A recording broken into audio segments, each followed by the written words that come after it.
নমস্কার, দেখছেন কলকাতা টিভি, সঙ্গে রয়েছে আমি স্বর্ণালী। শুরু করছি সংবাদ সারাদিন। আজ সকাল থেকে আমরা যে খবরের দিকে নজর রেখে চলেছি, অর্থাৎ আজ জীবনের প্রথম বড় পরীক্ষা মাধ্যমিক এবং মাধ্যমিকের ফল প্রকাশিত হয়েছে। ইতিমধ্যেই সকালেই আমরা দেখেছি মধ্যশিক্ষা পর্ষদ তারা ইতিমধ্যেই সাংবাদিক বৈঠক করে মেধা তালিকায় যারা যারা স্থান রয়েছে, যাদের স্থান রয়েছে তাদের নাম প্রকাশ করেছে। তার পাশাপাশি যারা মাধ্যমিক পরীক্ষার্থী রয়েছেন তারাও কিন্তু ইতিমধ্যেই বিভিন্ন ওয়েবসাইটে গিয়ে তারা নিজেদের রেজাল্ট জানতে পারছেন। তার পাশাপাশি আপনাদের জানিয়ে রাখি যে এবছর দশম স্থান অধিকারী স্বর্ণালী ঘোষ, উত্তর চব্বিশ পরগনার ছাত্রী। সে উত্তর চব্বিশ পরগনার একটি স্কুলের ছাত্রী স্বর্ণালী ঘোষ। স্বর্ণালীর সঙ্গে রয়েছে আমাদের প্রতিনিধি জয়ন্ত মজুমদার। আমরা সরাসরি কথা বলবো তার সঙ্গে। জয়ন্ত, প্রথমেই স্বর্ণালীকে জানাবো আমাদের কলকাতা টিভির পক্ষ থেকে অবশ্যই অভিনন্দন তার এই রেজাল্টের জন্য। তার পাশাপাশি জানতে চাইবো যে সে কতটা খুশি, যদি একটু কথা বলো তার সঙ্গে জয়ন্ত। স্বর্ণালীর সঙ্গে রয়েছে এবং তোমাকে একটু জানিয়ে রাখবো যে ছোটবেলা থেকে কিন্তু স্বর্ণালী তার বাবাকে হারায়, তারপরে কিন্তু বিভিন্ন প্রতিকূলতার মধ্য দিয়ে কাটে তার জীবন, এবং তারপরে এই যে লড়াইটা, এই লড়াইয়ের পর আজকে তার এই সাফল্য। স্বর্ণালী, প্রথমেই তোমাকে কলকাতা টিভির তরফ থেকে অনেক অনেক কংগ্রেস জানাচ্ছি আমরা। তোমার কেমন লাগছে? প্রচন্ড অভিভূত লাগছে, খুবই আনন্দ হচ্ছে। প্রথম তো রেজাল্টে যখন নামটা শুনলাম নিজে, তখন প্রচন্ড ওভারওয়েলমড লেগেছিল। তারপরে যখন সবাই ধীরে ধীরে কনগ্রাচুলেশন জানাতে শুরু করলো, দেন বিশেষ হলো যে এটাই আমি। অবশ্যই খুব ভালো লাগছে, খুশি হচ্ছে, কারণ কি সবারই একটা আশা থাকে যে মাধ্যমিকের মেরিট লিস্টে রাজ্যের মধ্যে স্থান পাবো। সো সে আশাটা যখন পূর্ণ হয়েছে অবশ্যই খুব আনন্দ হচ্ছে। কোন স্কুলে পড়ছো তুমি? রামকৃষ্ণ বিবেকানন্দ মিশন বিদ্যাভবনে, সোদপুরে যে ডিএমআরআই ক্যাম্পাস, ওখানে। এবং ছোটবেলা থেকে যে এত প্রতিকূলতা, তার মধ্যে থেকে দাঁড়িয়ে গেছে, কি ছিল সেই প্রতিকূলতা? প্রতিকূলতা বলতে প্রথমে বাবা যেহেতু খুব কম বয়সে মারা যান, সো মাকে প্রচন্ড কষ্ট করতে হয়েছিল আমার টিউশনের খরচ চালানোর জন্য।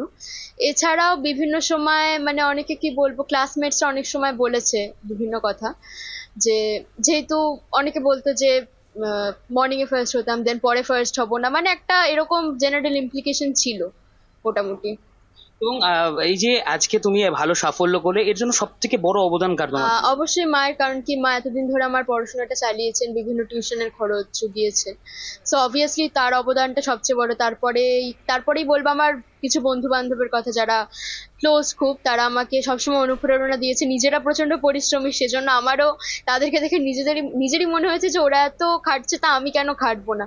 আমার টিচাররা যারা আমাকে বিষয়টাকে খুব গভীরে গিয়ে বুঝিয়েছেন, আমাকে অনুপ্রেরণা দিয়েছেন যে ব্যাপারটাকে আরো জানার জন্য, এবং লাস্টলি নিজেকে দেব, কারণ কি আমি যেহেতু পরিশ্রম করেছি। মানে কতক্ষণ পড়ছে? কোনো নির্দিষ্ট রুটিন ছিল, সময়সীমা? নির্দিষ্ট কোনো রুটিন ছিল না, যখন যেটা ইচ্ছে করতে তখন সেটা পড়তাম। এরপরে কি ফিউচারে করার প্ল্যান রয়েছে? ফিউচারে সেরকম স্পেসিফিক কোনো এখনই কোনো নির্দিষ্ট লক্ষ্য নেই, বাট আমার ইচ্ছে আছে হয় রিসার্চের দিকে যাওয়ার, নতুবা ডাক্তারের দিকে। কি নিয়ে পড়তে চাও? আমার সবচেয়ে প্রিয় সাবজেক্ট হচ্ছে ফিজিক্স। সো রিসার্চের মধ্যে ইন্টারেস্টিং আমার লাগে, ফিজিক্স ভাল লাগে, বায়ো ইঞ্জিনিয়ারিং ভাল লাগে, জেনেটিক্স ভাল লাগে, এইসব ব্যাপারগুলো ভাল লাগে। তো আজকে সব থেকে কি প্রিয় পদটা মায়ের হাতে খাওয়া হবে? কি প্ল্যান রয়েছে, কিভাবে কাটাবে আজকের দিন? কোনো প্ল্যানই নেই আপাতত, দেখে কি করি। এখন আপাতত স্কুল টুলে যেতে হবে, এগুলো করতে হবে। বন্ধুদের থেকে উইশ এসেছে? পরিজন? হ্যাঁ, অলরেডি বন্ধুরা উইশ করেছে, কয়েকজন ফোন করেছে, আর কয়েকজন লিখেছেন। টিচাররা কনগ্রাচুলেশন জানিয়েছেন ফোন করে। আর তারপরে স্কুলে যেতে হবে, তারপর আছে আবার বিকেলে টিউশন আছে।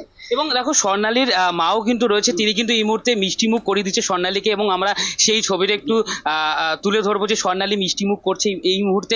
স্বর্ণালীর মা রয়েছে এবং স্বর্ণালীর মা কিন্তু আনন্দে যে চোখের জল ভেসে আসেন। স্বর্ণালীর মায়ের সাথে কথা বলবো, কতটা আনন্দিত মেয়ের সাফল্যে? প্রচন্ড আনন্দিত, কারণ মেয়ে যে এটায় আসবে আমি এতটাই মানে আনন্দিত পেয়েছি, আমি ভাবতে পারছি না যে আনন্দটা কিভাবে উপভোগ করব।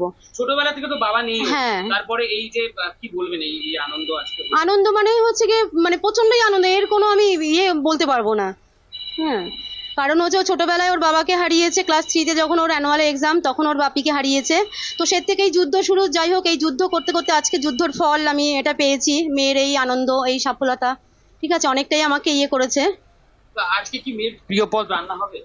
হ্যাঁ, চেষ্টা করব, ও যেটা ভালো খায় সেটা আমি রান্না করে দেওয়ার চেষ্টা করব বিকেলে। এখন তো আর হবে না, বিকেল বেলা চেষ্টা করব। কিভাবে সেলিব্রেট করবেন আজকে? বাড়িতে, ও যদি বলে তো বাড়িতেই, না হয়তো কোনো রেস্টুরেন্টে যদি যেতে চায় তাহলে সেখানে। এবং মেয়ের সাফল্যের জন্য সবথেকে বড় ভূমিকা কার?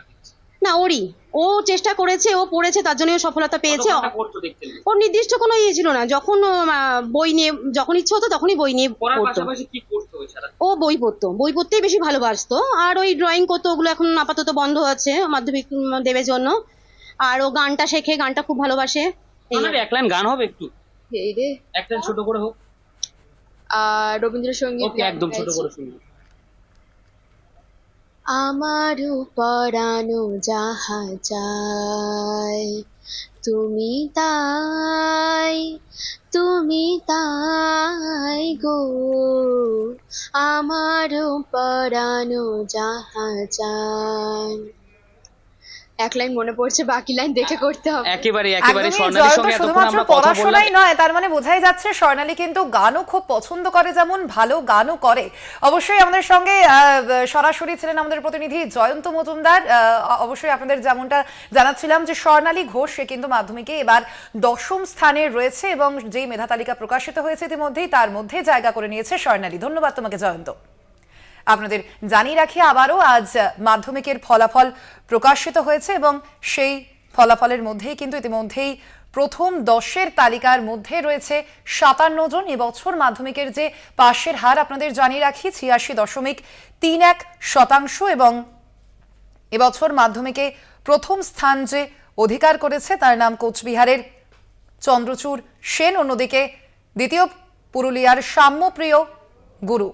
তার পাশাপাশি এবছর আপনাদের যেমনটা জানাচ্ছিলাম যে প্রথম স্থানে রয়েছে চন্দ্রচূড় সেন। তার কি প্রতিক্রিয়া এই রেজাল্ট জানার পর শুনুন। অ্যাকচুয়ালি প্রত্যাশা ছিল যে একটা কিছু হবে, মানে 1 থেকে 10-এর মধ্যে ভাবাটা ছিল বলতে ওটা আমার থেকেও বেশি আমার যারা পাড়া প্রতিবেশী, আমার টিচার্স, আত্মীয় পরিজন, মা বাবা প্রত্যেকে মাধ্যমিক দেওয়ার পর থেকে এই কথাই বলতেন বারবার। তবে একটা আত্মপ্রত্যয় ছিল ছাত্র হিসেবে পরীক্ষা দেওয়ার পরে, তবে এতটা অভাবনীয় কিছু হবে সেটা আর কি ভাবা হয়নি। আপাতত যখন প্রেস কনফারেন্স চলছিল টিভিতে, আমি ঘরে ছিলাম না, উপরে চলে গিয়েছিলাম। তারপর যখন নাম অ্যানাউন্স করলো তখন আর কি বাবা মা আমাকে ডেকে আনলেন। যাই হোক, এখন একটা বেশ আপ্লুত মুহূর্ত অবশ্যই। তবে অ্যাকচুয়ালি সেরকম কোনো আর কি অবশ্যই সময়ানুবর্তিত একটা বিষয় ছিল, তবে এমন না যে রুটিন বাঁধা নিয়মেই চলছি। যখন মনে হতো যে এখন পড়া দরকার পড়তাম, মানে ইচ্ছে মতো, মানে যখন আমার পড়তে ইচ্ছা হচ্ছে তখন পড়ছি। এরকম করে বাধা ধরা ছিল না যে প্রতিদিন এই সময়ের মধ্যেই আমাকে পড়তে হবে বা সেরকম কিছু। কি কি বিষয় ভালো লাগে তোমার? আমার তো বায়োলজি খুব ভালো লাগে, আর তাছাড়া ফিজিক্স, কেমিস্ট্রি, মানে সায়েন্স নিয়ে আপাতত এগোনোর ইচ্ছে। ভবিষ্যতে কি হবে, কি পরিকল্পনা করেছো? মেডিকেল লাইনে এগোনোর ইচ্ছা, ডক্টর আপাতত লক্ষ্য। এই রেজাল্টের পিছনে তুমি মানে কার সাপোর্ট বেশি মনে পড়ছে, যারা সাপোর্ট করেছিল বেশি পড়াশোনার ক্ষেত্রে? অ্যাকচুয়ালি রেজাল্ট বা যেটাকে আমরা বলছি একটা মূল্যায়নের পরে প্রাপ্ত নম্বর, সেটা একাকী একটা ছাত্রের উদ্যোগী শুধু তা নয়, এর পাশাপাশি বাবা মা, আত্মীয় পরিজন, আমার গৃহশিক্ষক, আমার স্কুল শিক্ষক প্রত্যেকের প্রত্যাশা, তাদের আমার পেছনে নিরলস অধ্যবসায়, প্রচেষ্টা, সব কিছুর একটা মূলীভূত ফলাফল হিসেবে ধরবে এই সাফল্যকে। যদিও মাধ্যমিকই চূড়ান্ত নয়, এরপরে আরও পথ চলা বাকি, তার জন্য নিজেকে সার্বিকভাবে প্রস্তুত করা এখন আমার একমাত্র অভীষ্ট। মাধ্যমিকে এবছর তৃতীয় স্থানে রয়েছে 3 জন এবং যার মধ্যে রয়েছে বীরভূমের পুষ্পিতা বাঁশুরি। তার কি প্রতিক্রিয়া শোনাবো আপনাদের। বীরভূমের ইলামবাজারের বাসিন্দা পুষ্পিতা বাঁশুরি, তিনি মাধ্যমিকে সম্ভাব্য রাজ্যে 3য় স্থান অধিকার করেছে। এক্সক্লুসিভ কলকাতা টিভির মুখোমুখি পুষ্পিতা।